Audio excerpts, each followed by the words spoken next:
వందనం. తెలుగు మమతకి అభివందనం.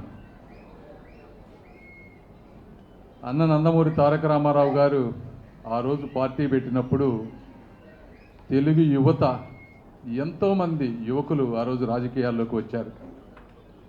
ఆ రోజు వచ్చినటువంటి యువతే ఈరోజు స్టేజ్ల మీద ఎక్కుతున్నటువంటి నాయకులు, లీడర్లు.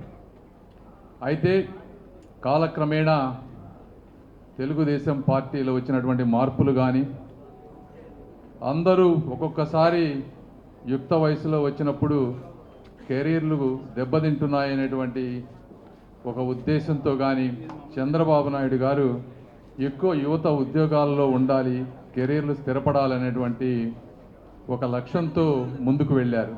ఆ కాలక్రమేణా యువ నాయకులు, తెలుగుదేశ పోరాట పటిమ ఉన్నటువంటి వ్యక్తులు ఈ రోజున ఒక జగన్మోహన్ రెడ్డి గారి నియంతృత్వ పాలనని ఎదుర్కోవటంలో కొంత ఇబ్బంది పడ్డ మాట వాస్తవం. అయితే అయినప్పటికీ కూడా ఇక్కడ ఎంతోమంది గత 4-5 సంవత్సరాలుగా విపరీతంగా కష్టపడ్డారు. ఎన్నో కేసులు పెట్టించుకున్నారు, ఎన్నో అవమానాలు పడ్డారు, ఆర్థికంగా ఇబ్బంది పడ్డారు. మరి రాష్ట్ర అభివృద్ధి అయితే నేను మీకు చెప్పాల్సింది ఏమీ లేదు, మీ అందరికీ తెలుసు.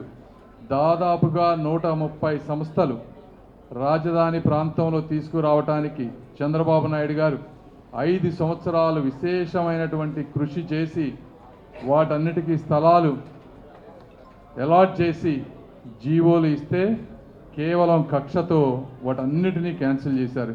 ఎందుకంటే మనకు కనపడేవి కేవలం 3 యూనివర్సిటీలు అక్కడ. అయితే ఇంకా 130 సంస్థలు, నేను మొన్న మొత్తం లిస్టు తెప్పించాను. తెలుగుదేశం పార్టీ ఏ జీవోలు ఇచ్చింది, అవి ఏ దశలో ఉన్నాయి ఈ ప్రాంతంలో అని చూస్తే మొత్తం క్యాన్సిల్ చేశారు. ఒక బిగ్గెస్ట్ కన్వెన్షన్ సెంటర్, ఎన్నో రీసెర్చ్ సెంటర్స్, హాస్పిటల్స్, అదేవిధంగా బసవతారకం క్యాన్సర్ ఇన్స్టిట్యూట్, ఇలా చెప్పుకుంటా పోతే ఆ 130 సంస్థల్లో హెచ్సిఎల్ టెక్నాలజీస్ కనీసం ఒక 30-40 అయినా ఈ 5 సంవత్సరాల్లో కనుక స్టార్ట్ చేసుంటే ఎంతోమంది నిరుద్యోగులు ఈరోజు ఉపాధి పొందేవారు. కేవలం కక్ష తప్పించి ఏ విధమైనటువంటి ఒక మానవత్వం లేకుండా జగన్మోహన్ రెడ్డి గారు ఇలా ప్రవర్తించి ఈ చుట్టుపక్కల ప్రాంత ప్రజలందరి ఉసురు కూడా తీసుకున్నారు. తల్లిదండ్రులు లక్షల రూపాయలు పెట్టి చదివిస్తూ ఉంటే, వాళ్ళు అప్పులు పాలవుతూ ఉంటే, వీళ్ళకి ఉద్యోగాలు లేక, వేరే ప్రాంతాలకు వెళ్ళలేక, పెళ్ళి కాక వాళ్ళ జీవితాలు క్షోభతో ఉన్నాయి ఈ రోజున. అయితే మీ అందరూ ఒకటే గుర్తుపెట్టుకోవాలి, జగన్మోహన్ రెడ్డి గారు గ్రావెల్ అన్ని ప్రాంతాల్లో, మన పొన్నూరులో గ్రావెల్ దువ్వారు, ఈస్ట్ గోదావరిలో బాక్సైడ్ దువ్వారు, నెల్లూరులో సిలికా క్వార్ట్జ్ దువ్వారు, ఇట్లా ఒక్కొక్క దగ్గర పోతే గ్రానైట్ దువ్వారు, రాయలసీమలో అన్ని ప్రాంతాలలో ఉన్నటువంటి సహజ వనరులన్నిటినీ కూడా తవ్వి, అంటే కొంతమంది పేదవారికి పాపం తెలియదు, ఏదో ఎవడో తవ్వుకుపోతున్నాడు కదా నాకు వచ్చే నష్టం ఏంటి అని తవ్వి కొన్ని వేల కోట్ల అవినీతి సొమ్ము పోగు చేశారు. వేల కోట్లు.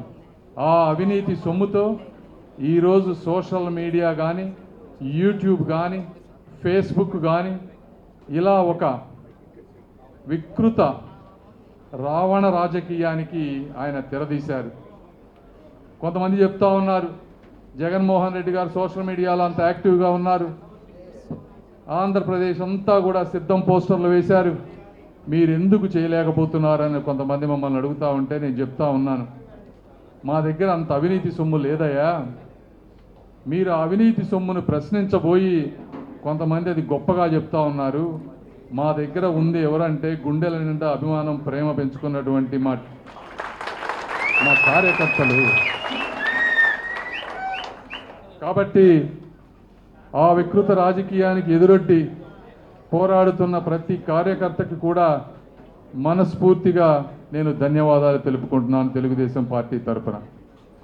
తెలుగుదేశం పార్టీ రేపు అధికారం వచ్చిన తర్వాత మీ అందరికీ రాజకీయ ప్రాధాన్యత ఇచ్చే విషయంలో నేను కృషి చేస్తాను తప్పకుండా. అంటే ఈ రోజుల్లో డబ్బు రాజకీయం ఎక్కువైపోయింది. అర్థం, ఎంతోమంది కష్టపడుతున్నా మంచి వాళ్ళు ఉన్నా కూడా వాళ్ళు పోటీ చేసేటువంటి పరిస్థితులు లేవు. ఎన్నో సమీకరణలు, ఎన్నో పొత్తులు, ఎన్నో వర్గాలను సాటిస్ఫై చేయాల్సినటువంటి పరిస్థితి. అవి కాక డబ్బు కూడా పడేటప్పటికి అందరూ ఈరోజు నలిగిపోతున్నారు. ఈ వ్యవస్థ మారాల్సిన సమయం వచ్చింది, మారుతుంది. కొద్దిగా ఓపికగా ఉండండి. యువత ఉన్నవాళ్ళు 5-10 సంవత్సరాల్లో దీన్ని ఏదే విధంగా మార్చే దాంట్లో నా పాత్ర ఉంటుంది అని మీ అందరికీ నేను తెలియజేసుకుంటా ఉన్నాను. ఆఖరిగా ఈ 40 రోజులు మీరందరూ కూడా కష్టపడాలంటే సోషల్ మీడియా అది ఒక్కటే కాదు, రేపు బూత్ ఏజెంట్లుగా కూడా మీరు పోరాడాల్సిన అవసరం ఉంది.